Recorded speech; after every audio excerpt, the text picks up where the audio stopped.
The letter came on a Tuesday, but Elias Cord did not open it right away. He set it on the kitchen table next to his coffee cup and looked at it for a long time. The handwriting on the front was careful. Each letter was shaped like it meant something. His own name, Elias Cord, Laramie, Wyoming Territory, looked strange written by a hand he had never seen. He picked it up twice, put it down twice, and then he went out to check on the cattle, because that was the kind of man he was. The advertisement had run in a Philadelphia newspaper 6 weeks earlier. His neighbor, old Pete Calloway, had talked him into it one evening after supper, saying that a man could not run a ranch and a household and a heartbreak all at the same time without something giving way. Pete had said it plainly, the way older men say hard things, and Elias had not argued because there was no argument to make. He had been alone on the property for 3 years, 3 winters, 3 planting seasons where no one reminded him to eat, 3 Christmases where the silence in the house was so heavy he could almost hear it pressing against the walls. He had written the advertisement himself, and it had taken him 4 drafts. He was not a man of many words. He raised cattle. He fixed fences. He knew the weather by the way the light changed over the hills at dusk. He could tell you how many calves had been born on his land in the past decade, could name each one, could describe the particular stubbornness of the east pasture when the ground froze in February. But to describe himself on paper, to put his life into sentences meant to interest a stranger, that was a different kind of work entirely. The final version had been simple. He was 41 years old. He owned 320 acres of grazing land outside Laramie. He had a house with a proper roof and a fireplace that drew well, and a kitchen that needed a woman's knowledge. He was in good health. He did not drink to excess. He was looking for a woman of steady character who was not afraid of open country and hard seasons. He was a widower. He did not say more than that. He did not say that his wife, Clara, had died in the spring 3 years ago from a fever that came on fast and left faster, taking her with it in the space of 5 days. He did not say that he had kept her garden going for 2 full seasons after, because he could not bear to let it go to weeds, even though he did not know the names of most of what she had planted. He did not say that he still set 2 cups on the table sometimes before he remembered. He did not say any of that because it was not the kind of thing a man put in a newspaper. The letter that arrived 6 weeks later was the only response he got. He went back inside after checking on the cattle, poured himself a fresh cup of coffee, sat down at the table, and opened it. It was 2 pages long. Both pages were written front and back, the lines running horizontally, and then the page turned and more lines running vertically, over the top of the first set, crossing each other, in that old careful way of saving postage that he had not seen since his mother's time. It took him a moment to adjust his eyes and find the thread of it. Her name was Agnes Voss. She was 34 years old. She was from Philadelphia, where she had worked for the past 9 years as a school teacher in a small parish school. She had been born in Pennsylvania, the second of 4 daughters, and she described her family briefly and without sentiment, in the way people describe things they love deeply but do not wish to make a fuss over. She said her father had been a printer by trade and had kept books in every room of the house, including the kitchen, and that she supposed this had shaped her more than anything else. She did not describe her appearance, not one word about it. Every other mail-order advertisement Elias had ever heard about involved women describing their hair color, their height, their eyes. Agnes Voss described the sky over the Atlantic Ocean. On the one morning she had walked to the waterfront before dawn and seen it change from black to gray to a shade of orange that she said she had no word for. She described the way bread smelled when it was right, when the yeast had done its work properly and the crust had color. She said she was not afraid of cold weather, having survived several Philadelphia winters that she described as genuinely unkind. She said she was a hard worker, and a fair cook, and an honest woman, and that she was not looking for romance, exactly, but for a life with more ground under it. That last phrase stopped him. More ground under it. He read it again. Then he put the letter down and sat with it for a while, looking out the window at the land that was his, the red hills in the distance, the flat gray sky, the long empty reach of Wyoming that most people who came out here either fell in love with or could not leave fast enough. He read the letter 3 more times that evening. He ate his supper. He washed his dish. He banked the fire. He did not sleep well. In the morning he got up before the sun and wrote back. He was not a letter writer. It showed. His reply was less than half a page, written in a hand that was practical rather than careful, and it said that he had appreciated her letter, that her words had struck him as honest, and that if she was serious in her interest, he would be glad to continue the correspondence. He told her more about the ranch. He told her that the winters out here were a particular kind of cold, not just in temperature but in the quality of the silence, and that a person needed to be made of something solid to get through them without losing their mind. He did not know exactly why he wrote that. It was not the kind of thing you put in a letter meant to interest someone, but he put it in because it was true, and he had decided, without thinking about it too hard, that if this was going to be anything real at all, it would have to start with the truth. He sent the letter on a Wednesday morning, walking it to the post office himself, because the postwriter had already come, and he did not want to wait another week. Then he waited. 3 weeks passed. He did not hear anything. He told himself this was not surprising. She was a schoolteacher in Philadelphia with a full life and a family nearby, and perhaps she had thought better of it, and that was her right. He went about his days. He fed and watered and moved the cattle. He mended 2 sections of fence on the north boundary. He killed a snake near the barn that was too close to where he kept the grain. He cooked plain meals and ate them alone and went to bed when the light was gone. On the 23rd day, another letter arrived. This one was 4 pages. She had been thinking, she wrote, about what he had said about the quality of the silence in winter. She had thought about it for several days before writing back, because she wanted to answer it properly. She said that she understood something about silence, that she had lived inside a version of it herself for years, not the outdoor kind but the indoor kind that settled over a life when it became too small. She did not explain what she meant by too small. She moved on quickly, the way people do when they have said just enough and do not wish to say more. She asked him questions, real questions, not polite ones. She asked what he grew on the land besides cattle. She asked whether there was a town nearby with a school, because she was curious about the children of the territory. She asked what he read. She asked whether the stars were as good as people said. He wrote back within 3 days, which for him was nearly running. Over the next 6 weeks they exchanged 4 more letters. Each one of his was shorter than hers. Each one of hers was longer than the last. He found himself looking forward to them in a way that made him feel slightly foolish, standing at the window in the evening with a cup of coffee that had gone cold, thinking about what she had said about her father's printing press, and the smell of ink and paper that had lived in her childhood home, like a 5th family member. He did not know her face. He did not know her height, or the color of her eyes, or whether she laughed easily or held it back. He knew that she thought in long, careful sentences. He knew that she loved bread and sky and the smell of old books. He knew that she had been living a life that had started to feel too small, and that she was brave enough to say so to a stranger. He also knew, without being able to explain it in words, that the letter he had received first, the one cross-written to save postage, the one that had sat on his kitchen table for a full day before he opened it, had not left his coat pocket since the morning he first read it. He had not put it there on purpose.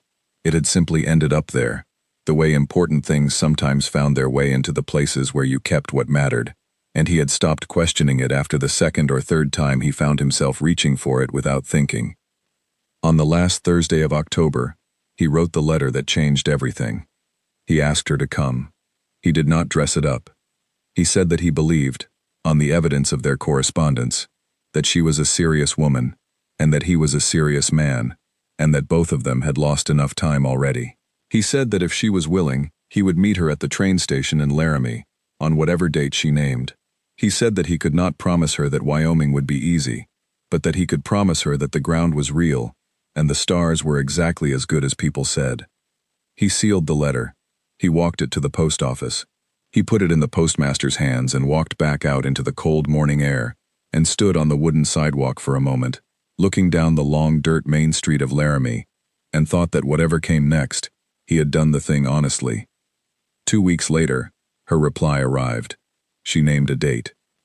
She would arrive on the 15th of December, on the afternoon train from Denver.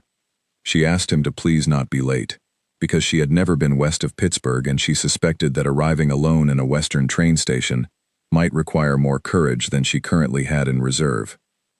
He read that last line and, For the first time in a long while, he almost smiled. He wrote back one more time, a single short note, which said simply, he would be there. He would be early. And Wyoming was going to surprise her. He meant it as encouragement. He was right, though not in any of the ways he expected. The platform at Laramie Station was not a welcoming place in December. Elias had arrived 40 minutes early, which he had not admitted to himself until he was standing there in the wind, with nothing to do but count the boards in the platform floor, and watch the sky go from pale gray to a darker gray, to the specific shade of iron-cold nothing that Wyoming wore in the weeks before Christmas. He had worn his good coat and his hat without the crack in the brim. He had shaved that morning, which was not a daily habit. He was aware that none of this was enough preparation for whatever was about to happen, and he was not the kind of man who could do anything about that kind of awareness except stand still and wait. The train was 11 minutes late.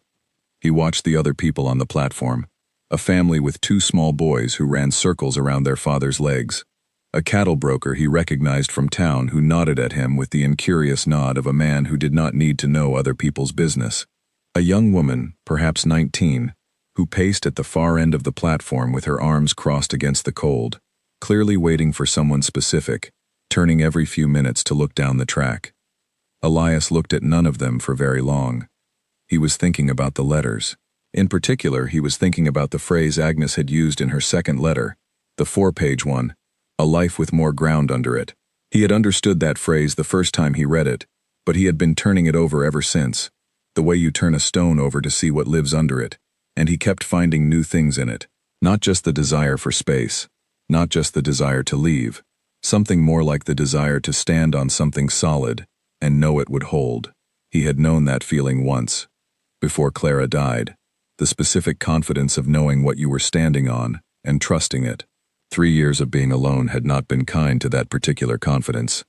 The train came into the station with the usual noise and steam and the long shudder of brakes, and Elias straightened up and held his hat against the rush of cold air that came with it.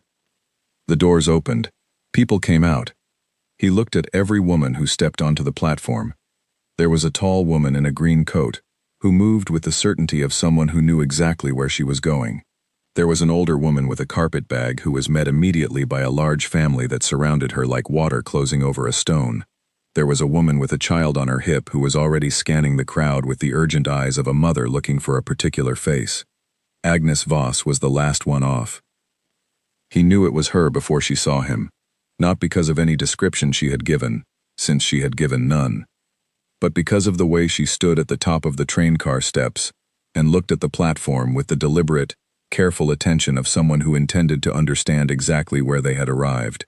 She did not look frightened, though she would later tell him that she had been. She looked like a person who had decided to be equal to whatever she was walking into. She was small, smaller than he had imagined, though he had not spent much time imagining. She wore a dark coat, well kept, and a hat that was practical rather than decorative. She was carrying a bag in each hand, and there was a trunk behind her on the steps that she was clearly managing herself without any great joy. He walked over. He helped with the trunk without being asked, because it was the first useful thing he could do, and he needed something useful to do very badly. She let him take it without arguing, which he noted. Elias Cord, he said. Agnes Voss, she said. They looked at each other for a moment, in the way 2 people look at each other when they are trying to reconcile a mental image with a real one, and finding that the real one is simply different, not better or worse, just different, in all the specific ways that a person is different from an idea. The train was late, he said. I know, she said. I was on it. It was the driest possible response to a pointless observation, and he recognized in it something that matched the voice in her letters, and he felt, in a small but real way, the first moment of ease since he had left the ranch that morning. They walked to where he had hitched the wagon. She did not comment on the cold, though it was significant. She looked out at the town as they moved through it. The wide dirt streets, the false-fronted buildings, the vast sky over everything. And her expression was the expression of a person doing serious looking, rather than casual looking. She was filing it away. He could see it happening. It's smaller than I thought, she said, as they left the last building behind, and the open land opened up in front of them. The town or the territory? The town, she said. The territory is exactly as large as I thought. He glanced at her. She was watching the horizon. How long did it take you to get here? He said. 4 days on the train. 1 change in Chicago, 1 in Denver. Chicago was noisy. Denver was cold. The mountains coming into Denver were… She paused, choosing the word. Unreasonable, she said, in a good way. The Rockies do that. I imagine a person gets used to them. Some people don't, he said honestly. I expect I will, she said, with a certainty that was not arrogance but simply the confidence of someone who had made a decision and intended to stand behind it. They rode in silence for a while. It was not an uncomfortable silence, which surprised him. He had expected the awkwardness of strangers, the filling of air with meaningless words, the effort of seeming at ease. There was none of that. She seemed willing to let the land speak for itself, which it did, in its flat and enormous and particular way, and he found that he did not need to apologize for it or explain it, which was a relief, because he was not sure he knew how. The ranch came into view in the late afternoon light, which was the best time to see it, when the red in the hills caught the last sun and the sky went the color of old copper. He watched her see it. She looked at it for a long moment. That's yours, she said. Ours, he said, and then felt immediately that it was too much, too fast, the presumption of a word that had not been earned yet. But she did not flinch from it. Ours, she said, as though she was trying it on. Then she was quiet again. The judge came that evening, a circuit judge named Floyd Archer who had the permanent expression of a man running slightly behind schedule, which he was. The ceremony took less than 10 minutes. There were no guests. Elias had asked Pete Calloway, but Pete's wife had been unwell and he had stayed home. The judge said the words. Elias and Agnes said the words back. Floyd Archer wrote in his book, shook both their hands with the mechanical efficiency of a man who had done this many times, and was back in his wagon and gone before the sun had finished setting. Agnes stood in the doorway of the house after he left and looked at the inside of it for the first time. It was clean. Elias had cleaned it twice in the past week, which was not the kind of detail a man normally disclosed about himself, but the evidence was in the swept floors, and the lack of dust on the windowsills, and the way the curtains, Clara's curtains, still hung straight, because he had straightened them. She walked through it slowly. She touched things as she moved. The edge of the kitchen table, the iron handle of the stove, the back of one of the chairs, not possessively, more the way someone walks through a space they are trying to understand honestly, taking its measure. He had set the table for 2. She sat in the chair he did not usually sit in, and he sat in his own, and they ate the supper he had made, which was beef stew because he could make it without thinking, and he had needed his thinking for other things that day. It was plain food and it was hot, and she ate it without complaint or excessive comment, which he had come to understand, over the course of the evening, was her natural manner. She was not cold. She was not withholding. She was simply a person who said things when she had them to say, and did not produce words to fill air that was already doing fine on its own. She asked him 3 questions over supper. She asked how many head of cattle he was running that winter. He told her. She asked whether the water from the well was reliable year-round or whether they had trouble in the cold months. He told her they had trouble sometimes when the temperature dropped below a certain point, that there was a trick to it that he would show her. She asked whether the school in town was a good one. He looked at her. For the children in the area, she said, I was wondering about the quality of it. It's decent, he said. Could probably use more than 1 teacher. She nodded, as though she was putting this information in the same careful place where she had put everything else, and turned back to her stew. After supper he did the dishes, which she had moved to do herself, but he had been faster. She dried them without being asked. They did not speak much while this happened, but it was not the silence of people with nothing to say. It was the silence of people learning how to share a small space, which was its own kind of work. He showed her the room he had made ready for her.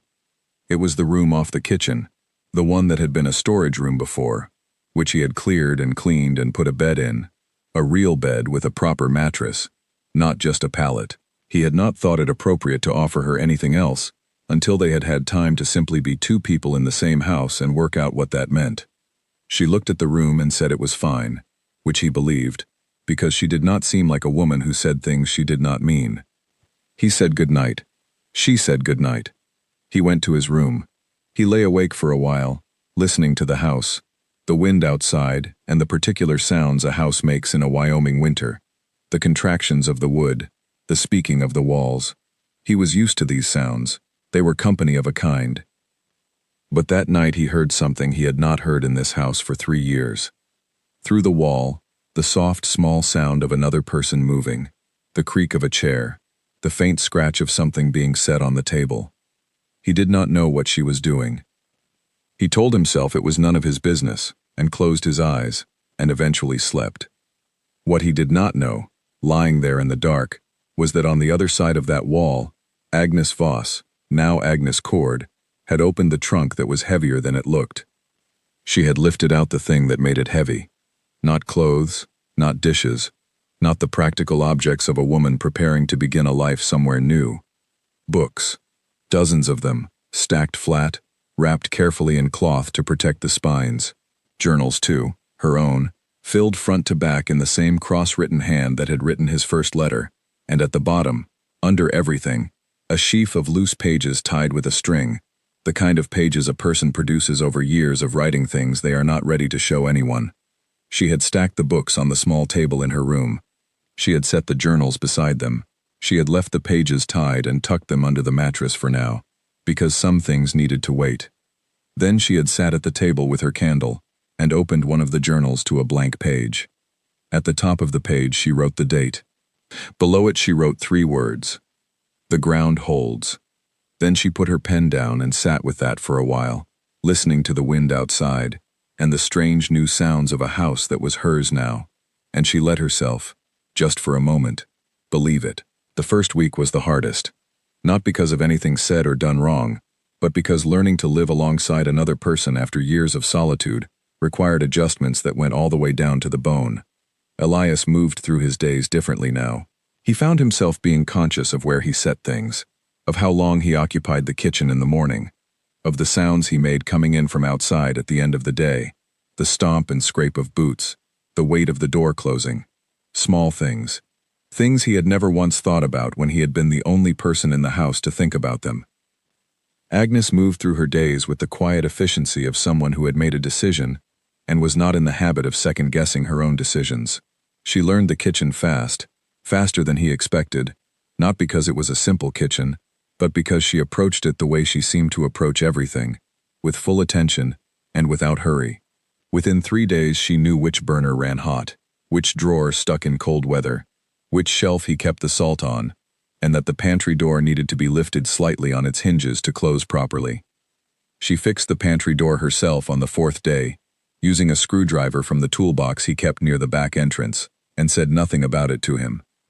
He noticed. He said nothing either. They were learning each other without discussing the process, which was, he was beginning to understand, simply how Agnes Voss operated. She did not narrate her actions. She did not explain her reasoning.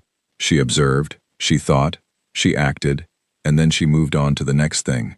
It was a manner he recognized, because it was not entirely unlike his own, and the recognition of it in her was both comfortable and quietly startling, the way it is startling to find something familiar in a place you expected to be entirely foreign. She had been in the house 10 days before he discovered the writing. He had not been snooping. He had simply woken in the night, an old habit from years of listening for trouble in the herd, and had gone to the kitchen for water. The house was quiet and dark except for the thin line of candlelight under her door. He had not stopped. He had gotten his water and gone back to bed. But the next night it happened again, and the night after that, and eventually the pattern was impossible to ignore. She was up in the nights, working at her table by candlelight, for hours at a stretch.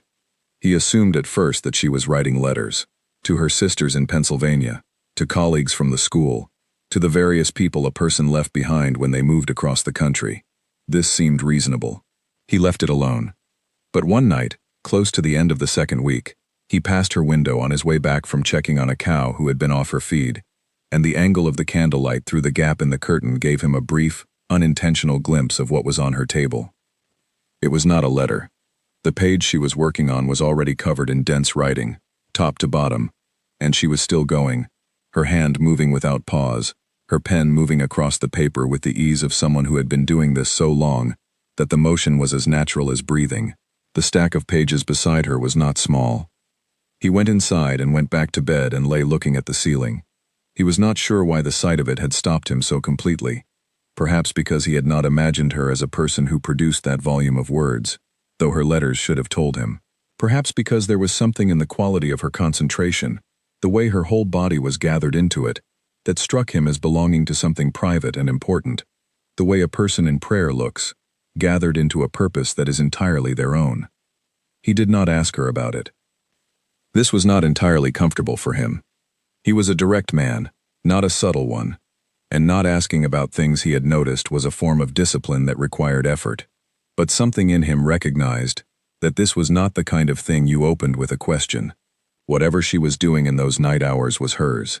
He had brought her out here to a life that was new and sometimes hard, and had little of what she had left behind, and if she had found something in the nights that was entirely her own, then the least he could do was leave it alone.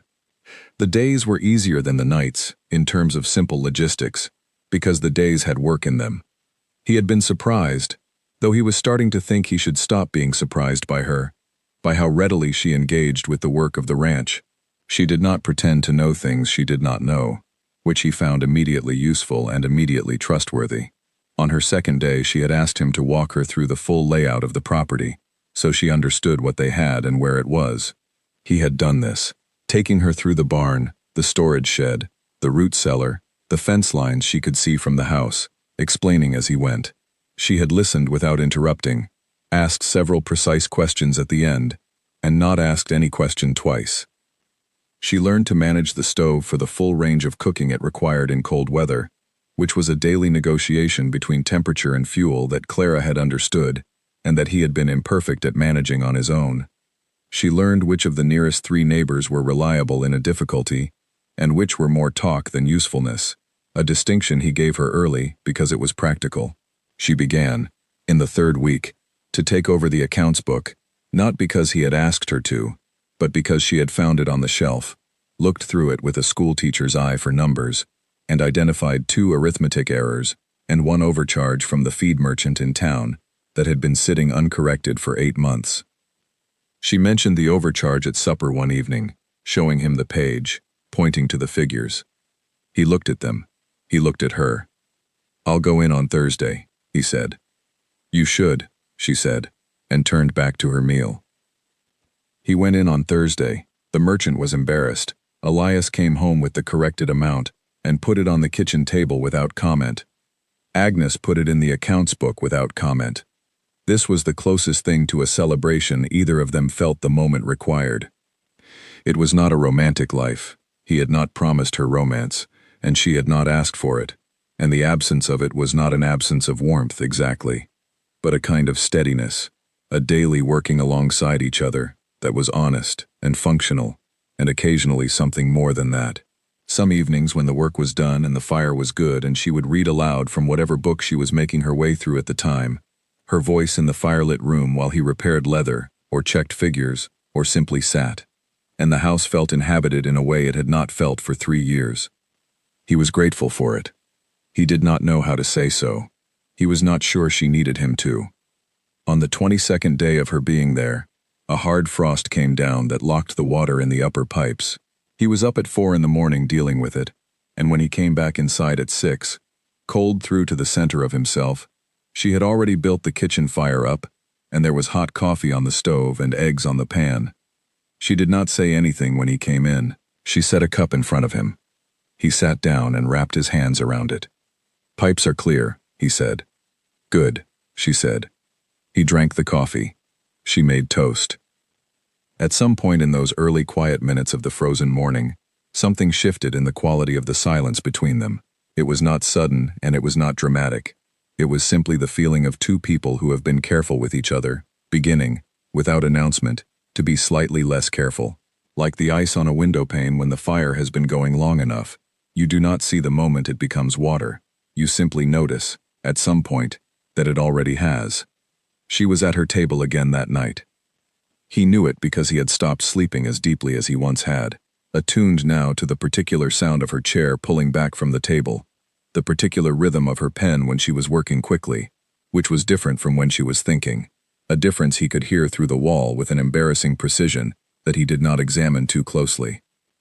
On the 31st day he came in from a long and difficult afternoon in the north pasture, where 2 fences needed emergency repair in the kind of cold that made the hands stupid, and he was later than he should have been, and his mood was the mood of a man who had lost an argument with a fence post in below-freezing temperatures. He sat down at the table, and she put a plate in front of him without being asked. He looked at it.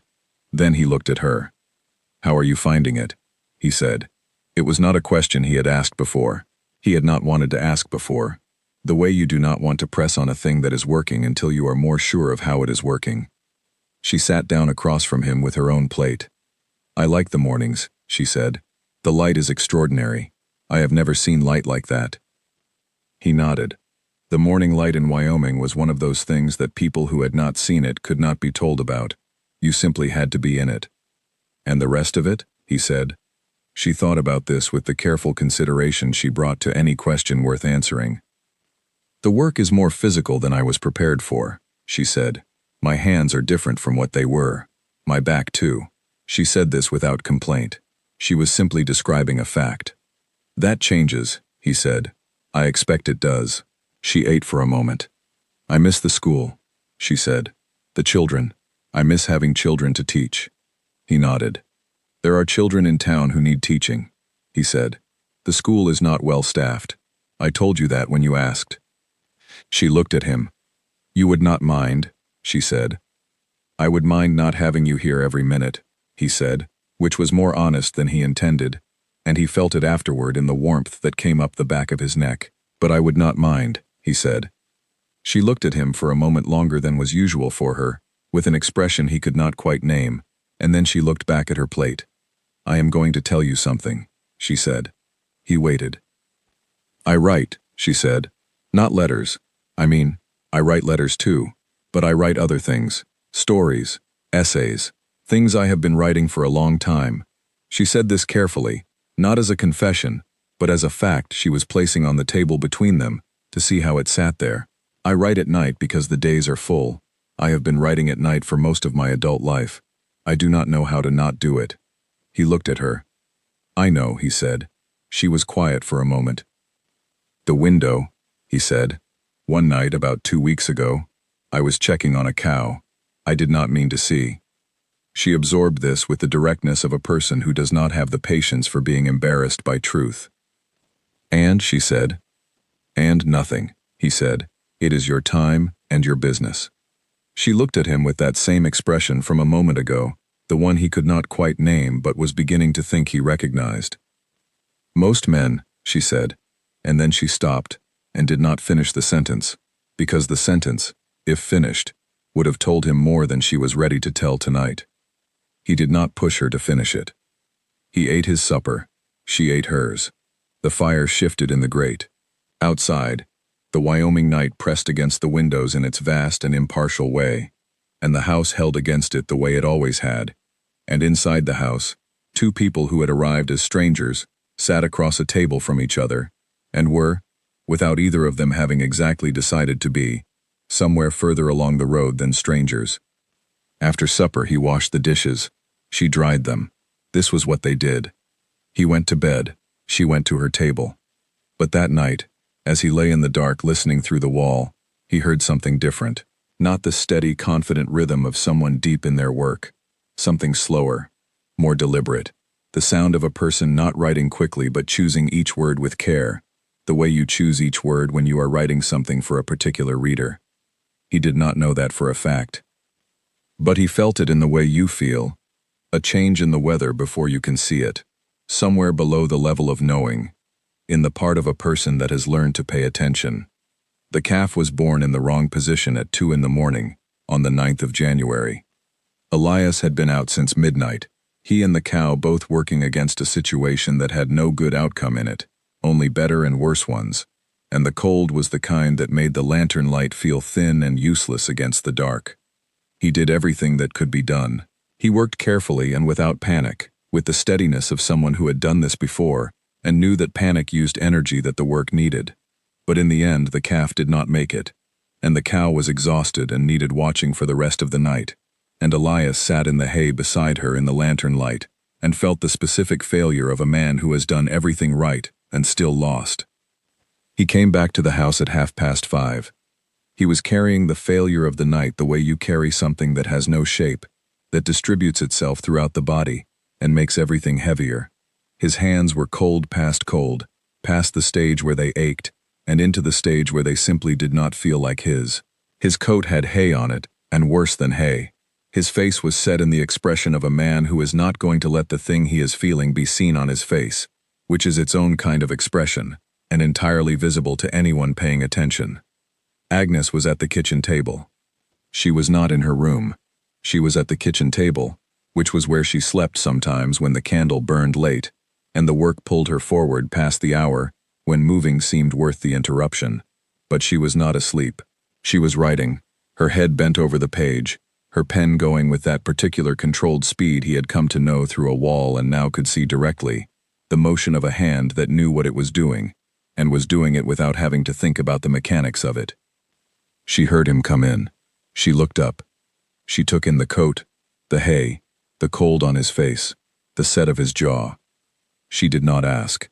She got up and poured coffee from the pot she had kept warm on the edge of the stove, the way she did in the mornings, the way he had stopped noticing she did, because it had become simply part of how mornings worked. She set it in front of him. She sat back down. He sat and put his hands around the cup. Neither of them spoke. The silence was not an absence. It was the thing itself, the particular silence of two people who have been through enough months of early mornings and hard days to know that the other person's quiet is not an invitation to fill it, but a place to rest. After a while he said, "Lost the calf." "I heard you go out," she said. "I was not going to ask." "Cow is fine," he said. "She will be." "Good," she said. He drank the coffee.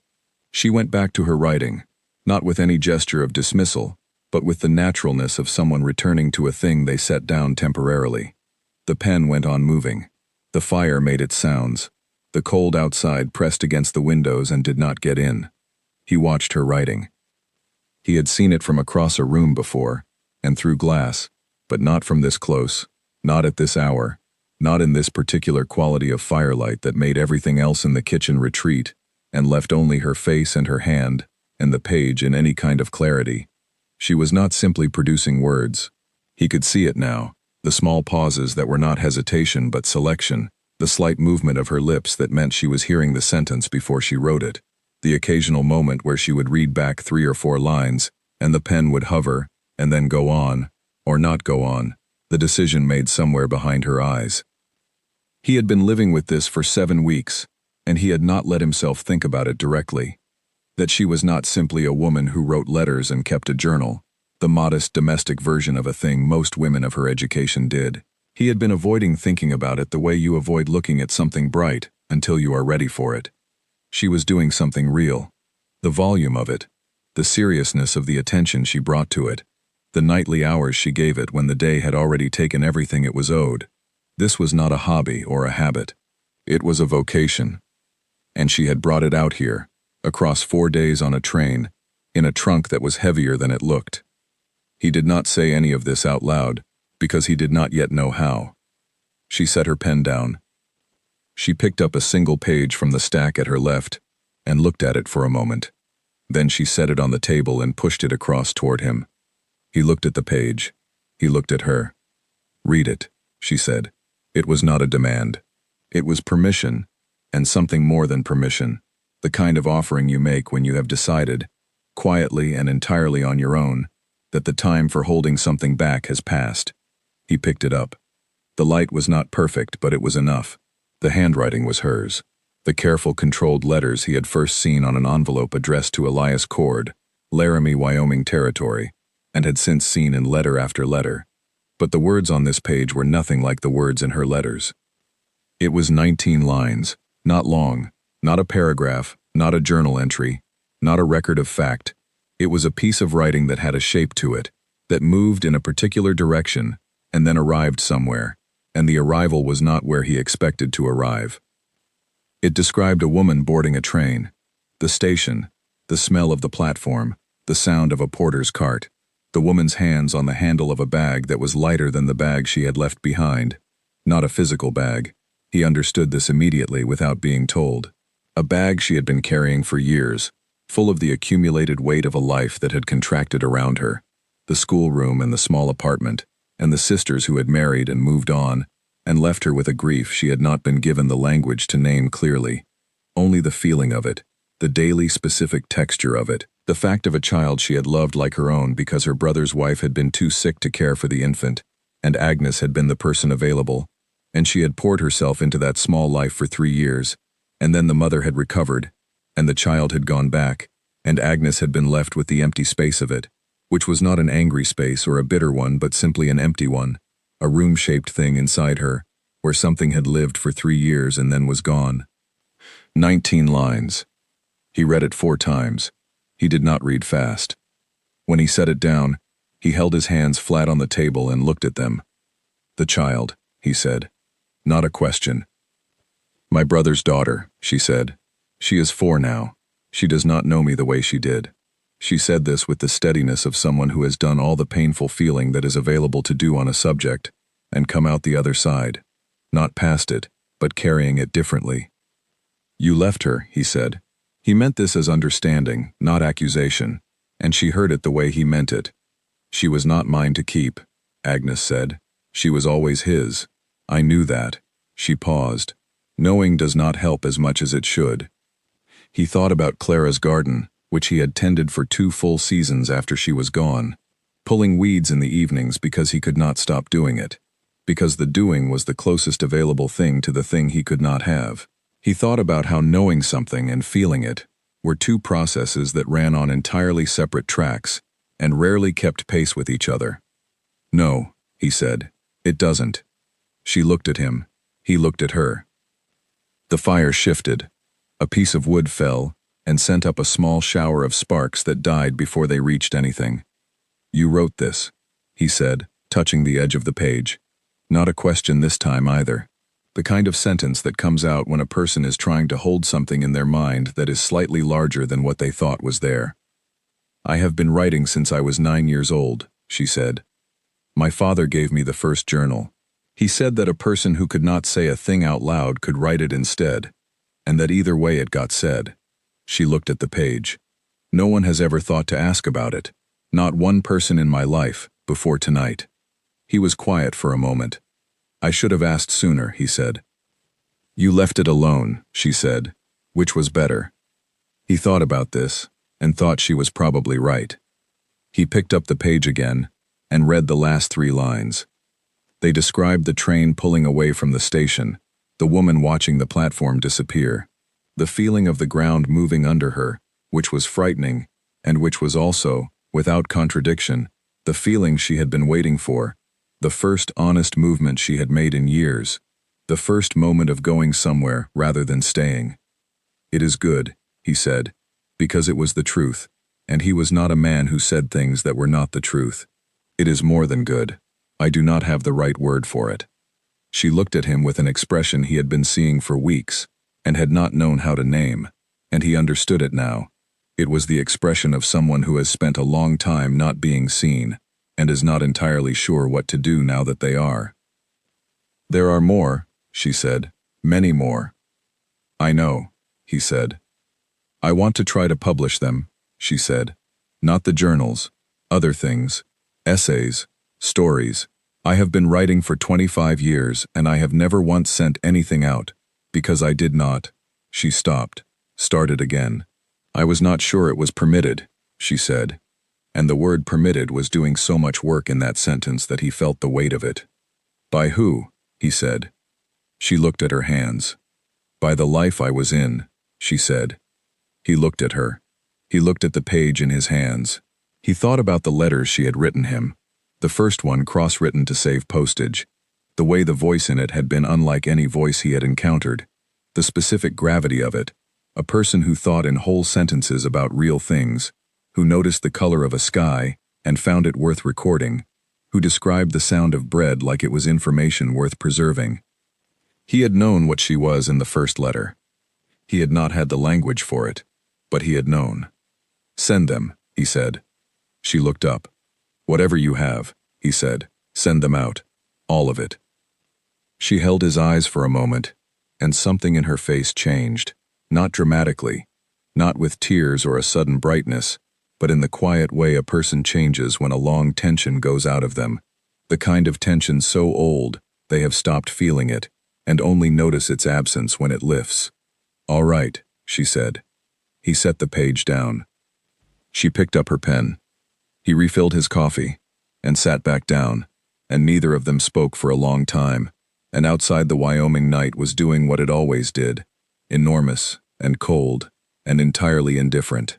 And inside the kitchen, the fire burned and the pen moved and the coffee cooled, and two people who had come to each other in the plainest possible way, by advertisement and letter, and a 10-minute courthouse ceremony, sat in the same room in the early hours, and were, without having planned it, in the middle of something that mattered. The first piece she sent out went to the Laramie Daily Boomerang in February, 6 weeks after the night of the lost calf, and the page across the table. She sent it under her initials, AVC, because she had seen other women do this, shrink themselves down to letters in order to be taken seriously by editors who made decisions about whether the writing was good before they were ready to know whether the hand that wrote it belonged to a woman. She did not tell Elias she was doing this. She told him she was sending something and he said good, and that was the end of the conversation, because they were both people who understood that some things needed room and not commentary. The piece was 400 words. It described a January morning in Wyoming, the quality of the light before 7, the specific color of the sky when the temperature was below a certain point, and the way the land looked in that light, the way distance worked differently out here than it did in cities, the way your eye could travel for miles and find nothing to stop it, and what that did to a person over time. It was not sentimental. It was precise in the way that a piece of writing is precise when it has been thought about for a long time before it is written, when the author has stood in the moment they are describing and paid the full cost of attention. The editor of the Boomerang, a man named Gerald Farr who had been running the paper for 11 years and had the skeptical squint of a person who had read a great many words and was not easily impressed by more of them, wrote back in 3 days. He wanted to run the piece. He wanted more, if AVC had more. Agnes read his letter at the kitchen table on a Thursday morning, while Elias ate his breakfast, and she read it twice, set it down, picked it up, read it once more. "They want it," she said. He looked up. "I know," he said. She looked at him. "You cannot possibly know," she said. "You have not read the letter." "No," he said. "But I know they would want it." She looked at him with an expression he had come to know very well in the past months, the expression of a person recalibrating, adjusting their sense of something because new information has come in. In this case, the new information was that the man sitting across from her eating his eggs had an opinion about her writing that was not qualified or careful, but simply stated, the way he stated most things, as though the fact of it was not in question. She folded the letter and put it in her apron pocket and finished her breakfast. The piece ran on the 14th of February, tucked between a report on cattle prices and an advertisement for a new feed merchant, and several people in town mentioned it to Elias without knowing it was his wife who had written it, because the byline was AVC, and nobody in Laramie had a reason to connect those initials to the woman who had arrived on the December train and married the Cord rancher before anyone had gotten a good look at her. A woman at the dry goods store told him it was very well written and unusually observant for a newspaper piece. He agreed with her and did not say anything else. That evening at supper he told Agnes what the woman had said. Agnes put her fork down and looked out the window for a moment. "Unusually observant," she repeated. "That was the word," he said. She picked her fork back up. "Good," she said. By March she had sent 3 more pieces to the Boomerang, and the editor had taken all of them. Gerald Farr had stopped qualifying his acceptances with phrases like, "We think our readers will find this of interest," and had moved on to simply, "Yes, when can we have the next one?" He still did not know who AVC was. Agnes did not volunteer it. In April, she walked into the school in town and introduced herself to the head teacher, a worn but energetic man named Owen Bridge who had been trying to manage 42 children of varying ages in a single room with inadequate supplies for 2 years. She told him she was a trained and experienced teacher and that she had some hours available. She did not ask. She offered it in the way she offered most things, as a statement of what was going to happen rather than a question about whether it should. Owen Bridge took her on within 5 minutes of meeting her, which was how long it took him to understand that she was the kind of person who solved problems rather than adding to them. She taught 4 mornings a week. She came home at noon, managed the afternoon, cooked, did the accounts, and wrote from 9 in the evening until well past midnight. She did this every day. Elias watched it from the outside and felt a complicated thing that he did not have the vocabulary for. Something between admiration and a slight, honest shame at how small his own days seemed in comparison, until he realized that the comparison was not what she was inviting, and that the correct response was simply to stay out of the way of the work and support what he could support. He did the afternoon ranch work differently now, adjusting to cover the hours she spent at the school, taking on the parts of the outdoor work that had previously fallen to the both of them in an unspoken split. He did not mention this. She noticed it, because she noticed everything, but she did not mention it either. This was how they managed each other, through parallel adjustments and a mutual understanding that the talking was for the things that actually needed talking about. In June, she sent a longer piece to a Denver newspaper. This one was not about Wyoming mornings.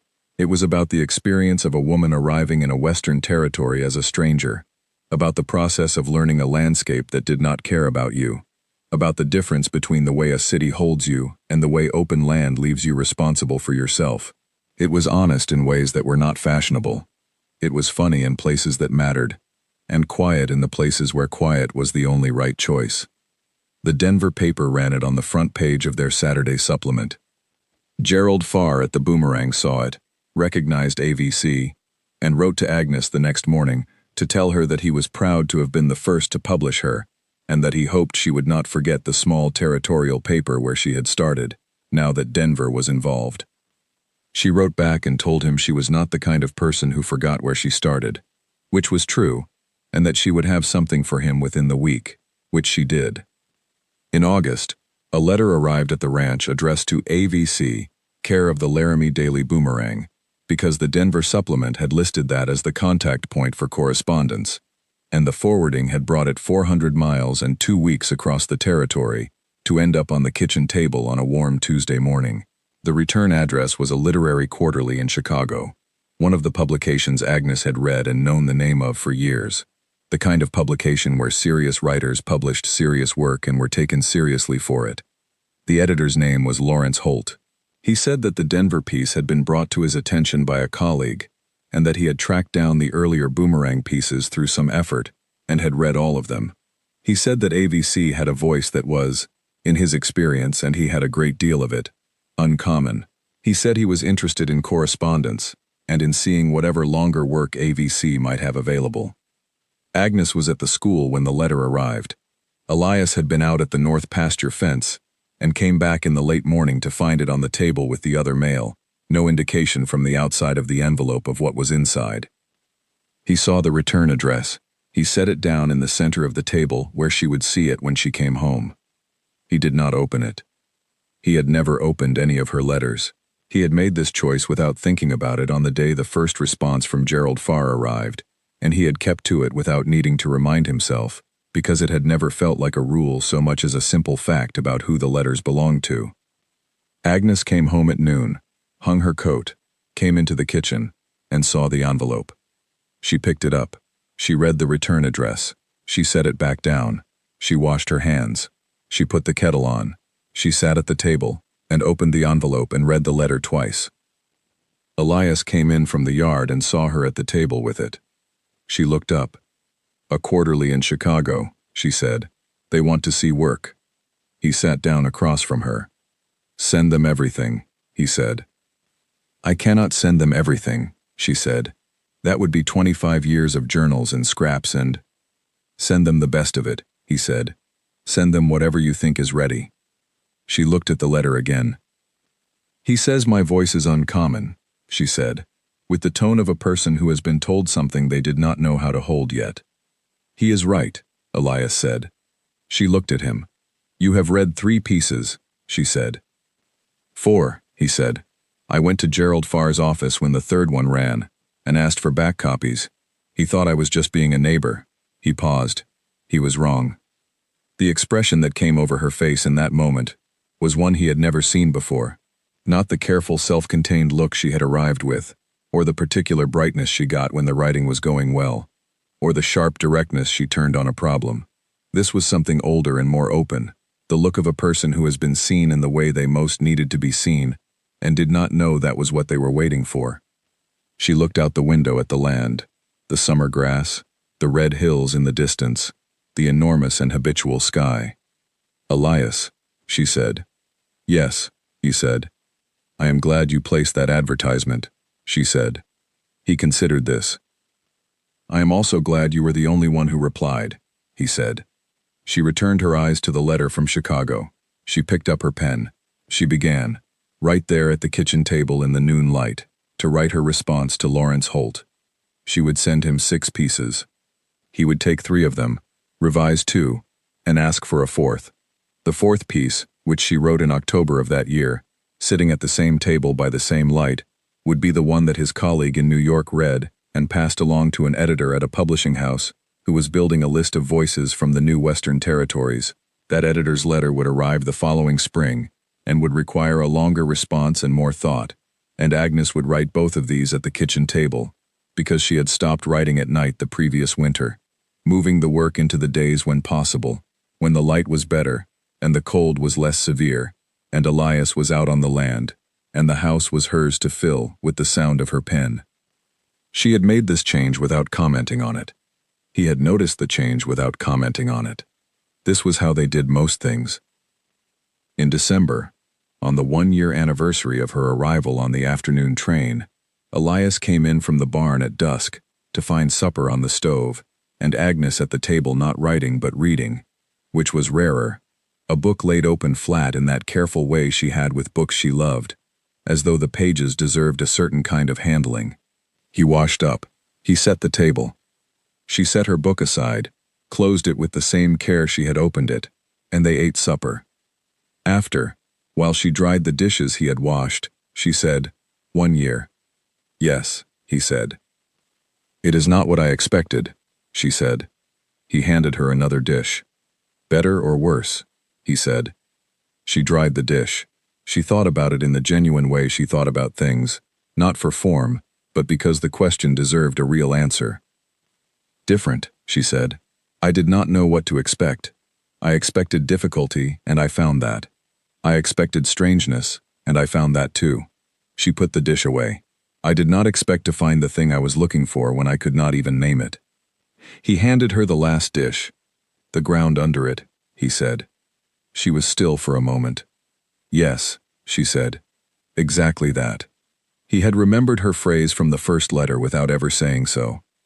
He had been carrying it in the same way he had been carrying the letter itself, in the same coat pocket where it had lived since the morning he first read it, the letter cross-written to save postage, describing bread and sky and the quality of a particular kind of morning over the Atlantic. The letter was still there. He had transferred it from coat to coat every autumn when the cold came back, the way you transfer the things you do not want to lose, the things you have decided are going with you no matter what. She had never asked about it. She did not know.